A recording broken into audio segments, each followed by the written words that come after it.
एक लंबे समय पहले एक गांव में जगदाम्बा नामक एक कंजूस और घमंडी जमींदार थी। सिर्फ अमीर होने के कारण वो उसके पास काम कर रहे सारे लोगों को भला बुरा कहती थी। जमाने पहले किए हुए कर्जों का ब्याज लेते हुए उनसे मुफ्त में काम करवाती थी। इतना ही नहीं, अगर गांव में कोई पैसों की जरूरत के लिए मदद मांगने उसके घर आता था, उनके पशुओं को लेकर या उनके पास मौजूद कीमती चीजों को गिरवी रखती थी। उन लोगों के कर्ज चुकाने के बावजूद वो सारी कीमती चीजों को अपने पास रखकर कहती थी, यहाँ तो ब्याज ही खत्म नहीं हुआ, तुम असल के बारे में बात कर रहे हो, जाओ जाओ पहले कर्ज चुकाओ। हाँ। हर रोज उसके पास मौजूद गहने और पैसा देख वो बहुत खुश हो जाती थी और इसी सोच में पड़ी रहती थी कि और पैसे कैसे कमाऊं, इन पैसों को दुगना कैसे बनाऊं। दूसरी तरफ जगदाम्बा का बेटा शहर में पढ़ाई खत्म करके घर वापस आता है। अपने बेटे को देख जगदाम्बा का तेज दिमाग एक योजना बनाता है। तुरंत पंडित को बुलाकर मेरे बेटे की शादी करनी है, यहाँ मौजूद सारे गांव में मुझसे भी अमीर खानदान की बेटी लाओ, ऐसे कहती है। पड़ोसी गांव में एक अमीर खानदान की बेटी मंदाकिनी का अपने बेटे से शादी करवाती है और क्योंकि मंदाकिनी उनकी इकलौती बेटी थी, उसके खानदान का सारा पैसा वो मंदाकिनी के शादी में दहेज के रूप में देते हैं मंदाकिनी के माता पिता। और बस जगदाम्बा की खुशी की तो कोई सीमा नहीं थी। उसका जायदाद एक ही बार में दुगना हो चुका था।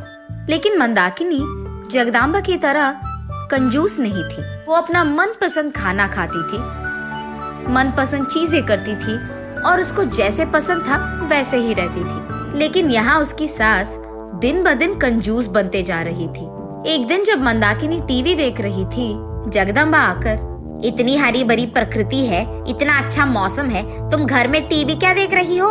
ये कहकर टीवी को बंद करके, आओ बहू बाहर आओ, इस प्रकृति का मजा लो, ऐसे कहती है। एक और दिन जब मंदाकिनी अपने मनपसंद के 2-3 व्यंजन मंगाकर उसके सामने रखकर खाने ही वाली थी, बाप रे, एक ही बार में इतने व्यंजन, ये कहकर वो एक ही व्यंजन वहाँ पे रखकर बाकी सारे अंदर रख देती है।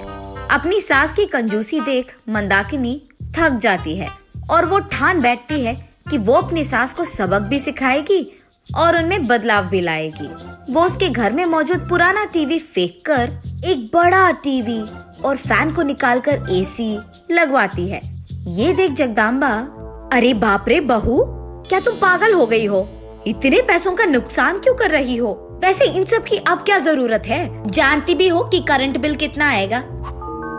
ये सब मेरे पैसों से खरीदा है मैंने, इससे आपका कोई लेना देना नहीं है। तुम्हारे पैसे? यहाँ कहाँ से आए तुम्हारे पैसे? मेरे माँ बाप ने मेरी जायदाद दहेज में दिया था तुम्हें सासू माँ, ये भूलिए मत। अब आपके पास जितना भी पर जायदाद मौजूद है ना, उसमें आधा हिस्सा मेरा है। मेरे पैसे मेरी मर्जी, ऐसे घमंड से बोलती है। जगदाम्बा बहस नहीं कर पाती है और चुपचाप वहाँ से चली जाती है। अगले ही दिन बाहर से अलग प्रकार के व्यंजन मंगवाकर उन सबको खाने लगती है मंदाकिनी। ये देख जगदाम्बा, हाय भगवान, बाप रे, ये कौन सी खाना है बहू? इतने सारे व्यंजन एक ही साथ में कोई खाता है क्या? और इस सबको खरीदने में तुमने कितने पैसे गंवा दिया? क्या तुम्हारा दिमाग काम नहीं कर रहा है? मनपसंद खाना ना खाए बिना मुझे भी क्या आप ही की तरह कंजूस बनाना चाहते हो? मैं कंजूस नहीं हूँ बहू, मैं पैसों को संभाल के रख रही हूँ, उन्हें इकट्ठा कर रही हूँ मैं। इतना सारा पैसा इकट्ठा करके आप क्या ही कर लोगे सासू माँ? इस दुनिया में पैसे है तो सब कुछ होगा, पैसों से हम कोई भी चीज खरीद पाएंगे। अच्छा ऐसा है क्या? ठीक है, तो फिर मैं आपको साबित करती हूँ कि पैसों से सब कुछ नहीं खरीद सकते हो आप। और अगर ऐसा ही हुआ तो आपके सारे जायदाद आपको मेरे नाम करना होगा और मैं जो कहूँगी वही सुनना होगा। मंजूर है? हाँ, पैसों से हम कुछ भी खरीद सकते हैं। मंजूर है तो ठीक है, फिर मैं साबित कर दूंगी। अगले ही दिन उसके घर में ब्याज के लिए काम कर रहे सारे नौकरों को मंदाकिनी बुलाती है। तुम्हारे सारे कर्ज मैंने चुका दिया है, अब तुम लोग यहाँ से आजाद हो, चले जाओ। वहाँ के सारे नौकर मंदाकिनी का शुक्रिया अदा करके खुशी खुशी वहाँ से चले जाते हैं। बहू क्या कर रही है ये समझ ना आने के कारण चुपचाप उसे देखती रहती है जगदाम्बा। दोपहर का समय होते ही जगदाम्बा को भूख लगने लगता है। घर में तो नौकर नहीं है, काम करने भी कोई नहीं है, इसीलिए बहू को बुलाकर खाना बनाने कहती है जगदाम्बा। हाँ, मैं क्यों खाना पकाऊं? मैंने तो बाहर से खाना मंगाकर कब का खा लिया। आपको अगर इतना ही भूख लग रहा है तो आप खाना खुद पकाओ। मुझे खाना बनाना नहीं आता बहू। तो फिर आप बाहर से मंगाओ, आपके पास तो पैसों की कोई कमी नहीं है ना सासू माँ। ये कहकर मंदाकिनी वहाँ से चली जाती है। जगदाम्बा को पैसे खर्च करने की इच्छा नहीं होती है, इसीलिए सारा दिन वो भूखे पेट पे ही सोती है। अगले दिन जोर की भूख लगने के कारण जगदाम्बा रसोई घर का काम देने के लिए नौकर को ढूंढने गांव में जाती है, लेकिन उसे देख कोई नहीं आता है। ऊपर से ब्यास का नाम लेकर इतने दिन हमको तुमने सताया है कि तो होना ही था। हाँ, ऐसे कहते हैं। ये सुनकर जगदाम्बा कुछ नहीं कह पाती है और वहाँ से चली जाती है। जगदाम्बा को देख मंदाकिनी, क्यों सासू माँ, क्या हाल?